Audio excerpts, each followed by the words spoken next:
നിങ്ങൾ പുഷപ്പ് ആരോഗ്യത്തിന് നല്ലതാണ് എന്ന് ചിന്തിക്കുന്ന ആളാണ്. ദിവസവും പുഷപ്പ് എടുക്കുന്ന ആളാണോ നിങ്ങൾ? പുഷപ്പ് എടുത്താൽ മാത്രമേ നിങ്ങൾക്ക് ജോലി ചെയ്യാൻ പറ്റൂ എന്ന് ചിന്തിക്കുന്ന ആളാണോ നിങ്ങൾ? എല്ലാവർക്കും ഇൻസ്പയർഡ് സോൾസിന്റെ മറ്റൊരു വീഡിയോയിലേക്ക് സ്വാഗതം. നേരത്തെ പറഞ്ഞ ആ ചോദ്യത്തിലേക്ക് തന്നെ വരാം. നിങ്ങൾ ദിവസവും പുഷപ്പ് ചെയ്യുന്ന ആളാണോ? ദിവസവും പുഷപ്പ് ചെയ്താലേ നിങ്ങൾക്ക് ജോലി ചെയ്യാൻ പറ്റൂ എന്ന് ചിന്തിക്കുന്ന ഒരാൾ കൂടിയാണോ നിങ്ങൾ? ദിവസവും പുഷപ്പ് ചെയ്താൽ മാത്രമേ ജോലി ചെയ്യാൻ പറ്റൂ എന്ന് ചിന്തിക്കുന്ന ഒരാളാണെങ്കിൽ നിങ്ങൾ ഒരു മാജിക്കൽ തിങ്കിങ് ഉള്ള ഒരു ആളാണെന്ന് നമുക്ക് പറയാനായിട്ട് സാധിക്കും. അപ്പോൾ എന്താണ് ഈ മാജിക്കൽ തിങ്കിങ് എന്ന് പറയുന്നത്? മാജിക്കൽ തിങ്കിങ് എന്ന് പറയുന്നത് നമ്മൾ തന്നെ ചില തോട്ട് പാറ്റേൺസ്, അത് ബിലീഫ് സിസ്റ്റം ആവുകയും ആ ബിലീഫ് സിസ്റ്റം വളരെ സ്ട്രോങ് ആയിട്ട് നമ്മിൽ പ്രവർത്തിക്കുകയും നമ്മുടെ ചിന്താധാരകളിൽ പ്രവർത്തിക്കുകയും ചെയ്യുമ്പോൾ അത് നമുക്ക് ഒരു ഒരു ശക്തിയായി തന്നെ വർത്തിക്കുന്നതായിട്ട് നമുക്ക് അനുഭവപ്പെടുകയൊക്കെ ചെയ്യുന്നതിനെയാണ് നമ്മൾ മാജിക്കൽ തിങ്കിങ് എന്ന് പറയുന്നത്. ഇപ്പോൾ കുട എടുത്തു കഴിഞ്ഞതുകൊണ്ടാണ് മഴ പെയ്തത് എന്ന് എനിക്ക് തോന്നുകയാണെങ്കിൽ അതൊരു മാജിക്കൽ തിങ്കിങ് ആണ്. കുടയെടുക്കാതെ പോയാൽ ചിലപ്പോ മഴ പെയ്യാം എന്ന് തോന്നിയാലും ഒരു മാജിക്കൽ തിങ്കിങ് ആണ്. ഞാൻ കുടയെടുക്കാതെ, അപ്പൊ നമ്മുടെ തോട്ടിൽ ഉണ്ടാകുന്ന ചില കാര്യങ്ങൾ, ഞാൻ നേരത്തെ വന്നത് കൊണ്ടാണ് ബസ് ലേറ്റ് ആവുന്നത് എന്ന് ചിന്തിക്കുന്നത്, അതും മാജിക്കൽ തിങ്കിങ്ങിന്റെ ഒരു ഭാഗമായിട്ട് ഒക്കെ വരുന്നുണ്ട്. അപ്പോൾ എങ്ങനെയാണ് മാജിക്കൽ തിങ്കിങ് ഒരു വ്യക്തിയിൽ ഡെവലപ്പ് ചെയ്തു വരുന്നത്? ഒരു ചെറിയ കുട്ടിയെ എക്സാമ്പിൾ ആയിട്ട് എടുക്കുകയാണെങ്കിൽ, അതായത് ഒരു 2 മുതൽ 7 വരെയുള്ള കാറ്റഗറിയിലുള്ള ഏതെങ്കിലും ഒരു കുട്ടിയെ എക്സാമ്പിൾ ആയിട്ട് എടുക്കുകയാണെങ്കിൽ, ഈ കുട്ടികൾക്ക് പലപ്പോഴും നടന്നു പോകുമ്പോൾ തങ്ങളുടെ നിഴൽ തങ്ങളെ തന്നെ ഫോളോ ചെയ്യുന്നതായിട്ട് അവർക്ക് ഫീൽ ചെയ്യുന്നുണ്ട്. അത് ഒരു അവരിൽ ഉണ്ടാകുന്ന നോർമലി സംഭവിക്കുന്ന ഒരു മാജിക്കൽ തിങ്കിങ് ആണ്. അവർ ചന്ദ്രനെയോ സൂര്യനെയോ നോക്കുമ്പോൾ ചന്ദ്രനും സൂര്യനും അവരുടെ കൂടെ നടന്നു പോകുന്നതായിട്ടും അവരുടെ കൂടെ അവരെ അനുഗമിക്കുന്നതായിട്ടും ഒക്കെ അവർക്ക് തോന്നുന്നു എന്നുള്ളത്, അത് അവരിൽ ഒരു സ്ട്രോങ് ബിലീഫ് സിസ്റ്റമായിട്ട് തന്നെ അത് കിടക്കുന്നുണ്ട് എന്നുള്ളതുകൊണ്ടാണ്. ഈ ഒരു ഏജിൽ, ഈ ഒരു കാലഘട്ടത്തിൽ ഈ കുട്ടികൾക്ക് തോന്നുന്നത് വളരെ നോർമൽ ആയിട്ടുള്ള ഒരു കാര്യം തന്നെയാണ്. അതിൽ ഇറാഷണൽ ആയിട്ട്, തികച്ചും ഇറാഷണൽ ആയിട്ട് ഒന്നും തന്നെ ഇല്ല എന്ന് തന്നെ നമുക്ക് പറയാനായിട്ട് സാധിക്കും. പക്ഷെ വളർന്നു വരുമ്പോൾ നമ്മുടെ ഉള്ളിലും ചില മാജിക്കൽ തിങ്കിങ്സ് വളർന്നു വരാനായിട്ടുള്ള സാധ്യത. ഇപ്പൊ നമ്മൾ ഒരു ആൻസൈറ്റി, ഒരു സ്ട്രെസ് ഉണ്ടാവുന്ന സിറ്റുവേഷനിൽ നമ്മുടെ ബ്രെയിൻ എപ്പോഴും ഒരു പാറ്റേൺ തിങ്കിങ്ങിനോട് ഫോക്കസ്ഡ് ആയിട്ടിരിക്കുന്ന ഒരു പ്രവണതയാണ് കാണിക്കുന്നത്. എപ്പോഴും ഒരു പാറ്റേൺസ് ക്രിയേറ്റ് ചെയ്യാനായിട്ട് നമ്മുടെ ബ്രെയിൻ സെർച്ച് ചെയ്തുകൊണ്ടിരിക്കുന്നു. ഒരു പ്രോബ്ലം ഉണ്ടെങ്കിൽ അതിന് സൊല്യൂഷന് വേണ്ടിയിട്ട് എപ്പോഴും നമ്മുടെ ബ്രെയിൻ ഒരു ലുക്ക് ഔട്ട് എപ്പോഴും നടത്തിക്കൊണ്ടിരിക്കുന്നുണ്ട്. അപ്പോൾ ചില സമയങ്ങളിൽ നമുക്ക് ആൻസൈറ്റി, ഫോർ എക്സാമ്പിൾ നമ്മൾ ആൻസൈറ്റി സ്ട്രെസ് അനുഭവിക്കുന്ന ചില സമയങ്ങളിൽ നമ്മുടെ ബ്രെയിന് ചിലപ്പോൾ ശരിയായ ദിശയിൽ വർക്ക് ചെയ്യാൻ പറ്റാതെ ആകുമ്പോൾ ബ്രെയിൻ്റെതായ ചില കൺക്ലൂഷൻസ് ഉണ്ടാകുന്നുണ്ട്. ഇപ്പോ ഫോർ എക്സാമ്പിൾ, ഞാൻ നന്നായി ഷേവ് ചെയ്യാതെ വന്നത് കൊണ്ടാണ് എന്നെ മറ്റു വ്യക്തികൾ എനിക്ക് നന്നായി പെർഫോം ചെയ്യാൻ പറ്റാതിരുന്നത്. അല്ലെങ്കിൽ ഞാൻ ഒരുപക്ഷെ വേറെ രീതിയിൽ ചിന്തിക്കുന്ന ആളുകളുണ്ട്. ഒരുപക്ഷെ ഞാൻ നല്ല രീതിയിൽ ഉള്ള ഒരു വസ്ത്രധാരണം നടത്തി വരാഞ്ഞത് കൊണ്ടാണ് എനിക്ക് ബസ് നഷ്ടപ്പെട്ടത് എന്നൊക്കെ ചിന്തിക്കുന്ന ചില കാര്യങ്ങൾ. അല്ലെങ്കിൽ എനിക്ക് ഇഷ്ടപ്പെട്ട വാച്ച്, എന്നെ സഹായിക്കുന്ന വാച്ച് കെട്ടാതെ ഞാൻ ഇന്റർവ്യൂവിന് പോയത് കൊണ്ടാണ് എനിക്ക് ജോലി നഷ്ടപ്പെട്ടത്.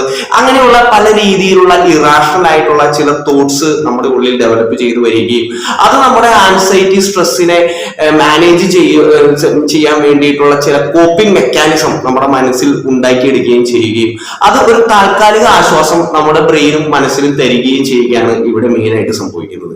ഈ മാജിക്കൽ തിങ്കിങ് കൾച്ചറുകൾ അനുസരിച്ച് പലപ്പോഴും മറിഞ്ഞുകൊണ്ടിരിക്കാം. ഇപ്പോൾ ഒരു മോഡേൺ മാജിക്കൽ തിങ്കിങ് എന്ന് പറയുന്ന ഒരു കാര്യമാണ് ലോ ഓഫ് അട്രാക്ഷൻ എന്ന് പറയുന്നത്. ഒരാൾ മണിയെ കുറിച്ച് തന്നെ വളരെ പോസിറ്റീവായിട്ട് ചിന്തിക്കുമ്പോൾ അദ്ദേഹത്തിലേക്ക് പതിയെ മണി വന്നു ചേരുന്നതായിട്ട് അദ്ദേഹത്തിന് തോന്നുന്നു. ഒരാൾ പലപ്പോഴും അതോറിറ്റിയെ കുറിച്ച് വളരെ പോസിറ്റീവായിട്ട് ചിന്തിക്കുമ്പോൾ അദ്ദേഹത്തിന് അത് ലഭിക്കുന്നതായിട്ട് തോന്നുന്നു. അല്ലെങ്കിൽ നേച്ചർ മുഴുവൻ അദ്ദേഹത്തിന് കൂടെ നിൽക്കുന്നതായിട്ട്, അദ്ദേഹത്തിന്റെ സറൗണ്ടിങ്സ് എല്ലാം അദ്ദേഹത്തിന്റെ അതിലേക്ക് ഒരുക്കി തീർത്ത് അതിലേക്ക് അദ്ദേഹത്തെ നയിക്കുന്നതായിട്ട് അദ്ദേഹത്തിന് തോന്നുന്നു എന്നുള്ളത്. ഇത് വളരെ നല്ലൊരു രീതിയിലുള്ള ഒരു മാജിക്കൽ തിങ്കിങ് ആണ്. ഈ ലോ ഓഫ് അട്രാക്ഷൻ എന്ന് പറയുന്നത് വളരെ നല്ല രീതി അത് ഒരു വ്യക്തിയെ പോസിറ്റീവായിട്ട് സഹായിക്കുകയും ചെയ്യുന്നുണ്ട് എന്നുള്ളതാണ്. പക്ഷെ ഇതിന്റെ ഒരു ഡ്രോബാക്ക് എന്ന് പറയുന്നത്, ഒരു വ്യക്തി അതിൽ ഭയങ്കരമായിട്ട് ഒബ്സസ്ഡ് ആയിട്ട് മാറുമ്പോൾ, പലപ്പോഴും അദ്ദേഹം ഒബ്സസ്ഡ് ആയിട്ട് മാറുമ്പോൾ അതിൽ ഒരു പ്രശ്നം ഉണ്ടാവാനായിട്ട് സാധ്യതയുണ്ട്. അതായത് ചില നെഗറ്റീവ് ബിലീഫ് സിസ്റ്റംസ് അല്ലെങ്കിൽ ചില ഒബ്സസ്ഡ് ബിലീഫ് സിസ്റ്റംസ് അദ്ദേഹം വളർത്തിയെടുക്കുകയും എനിക്ക് വേണ്ടിയിട്ട് എല്ലാ പ്രകൃതിയും വഴി മാറേണ്ടതാണ് എന്ന് കമ്പൽസീവായിട്ട് ചിന്തിക്കുകയും അങ്ങനെ അതൊരു നെഗറ്റിവിറ്റിയിലേക്ക് പോകാനായിട്ടുള്ള ഒരു സാധ്യത കൂടി ഈ ഒരു പ്രവണതയ്ക്ക് ഉണ്ട് എന്നുള്ളത് അതിന്റെ ഒരു വശമാണ് എന്ന് നമുക്ക് വേണമെങ്കിൽ പറയാം. പക്ഷെ ഇത് മെജോറിറ്റി ആളുകളെ കൂടുതലായിട്ട് പോസിറ്റീവ് തിങ്കിങ്ങിന് സഹായിക്കുന്നു എന്നുള്ളതാണ്. പക്ഷെ നമ്മളതിൽ ഒബ്സസ്ഡ് ആവാതിരിക്കുക എന്നുള്ളതാണ്. അപ്പൊ ഇതൊരു മോഡേൺ മാജിക്കൽ തിങ്കിങ്ങിനെയാണ് നമ്മൾ ലോ ഓഫ് അട്രാക്ഷൻ എന്നൊക്കെ പറയാവുന്നത്. പിന്നീട് നമ്മൾ കണ്ടുവരുമ്പോൾ വേറെ ഒരു മാജിക്കൽ ഫോം ഓഫ് തിങ്കിങ്, അത് ഒരു ക്ലിനിക്കൽ ഡിസോർഡറിലേക്ക് പോകാനായിട്ടുള്ള ഒരു സാധ്യതയുണ്ട്.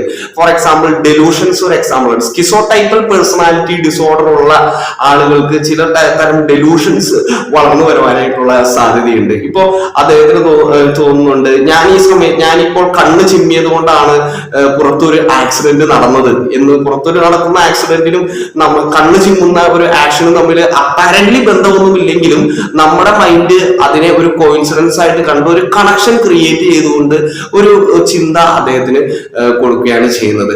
അല്ലെങ്കിൽ ഞാൻ ഇങ്ങനെ പറഞ്ഞത് കൊണ്ടാണ് ആ വ്യക്തിക്ക് അങ്ങനെ സംഭവിച്ചത്. അങ്ങനെ ആ തോട്ടിനെ കുറിച്ച് ഭയങ്കരമായിട്ട് ഒബ്സസ്ഡ് ആയിട്ട് മാറേണ്ടി വരുന്ന ഒരു അവസ്ഥ. അതൊരു ക്ലിനിക്കൽ സിറ്റുവേഷനിലേക്ക് പോകാനായിട്ട്, ഒരു ഡിസോർഡർ സിറ്റുവേഷനിലേക്ക് പോകാനായിട്ടുള്ള ഒരു സാധ്യതയുണ്ട്. ഒരു ഡെലൂഡഡ് തോട്ട് ആയിട്ടാണ് അത് അദ്ദേഹത്തിന് വരുന്നത്. ഒരു ഡെലൂഷൻ എന്ന് പറഞ്ഞാൽ ഒരു സ്ട്രോങ് ഫോൾസ് ബിലീഫ് സിസ്റ്റമാണ്.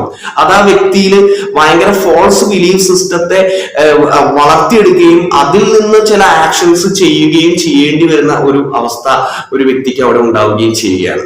അതോടൊപ്പം തന്നെ OCD അല്ലെങ്കിൽ ഒബ്സസീവ് കമ്പൽസീവ് ഡിസോർഡറിലും ഇത് ഒരു ഒബ്സസീവ് കമ്പൽസീവ് തോട്ട് ആയിട്ട് വരാനായിട്ടുള്ള സാധ്യതയുണ്ട് മാജിക്കൽ തിങ്കിങ്.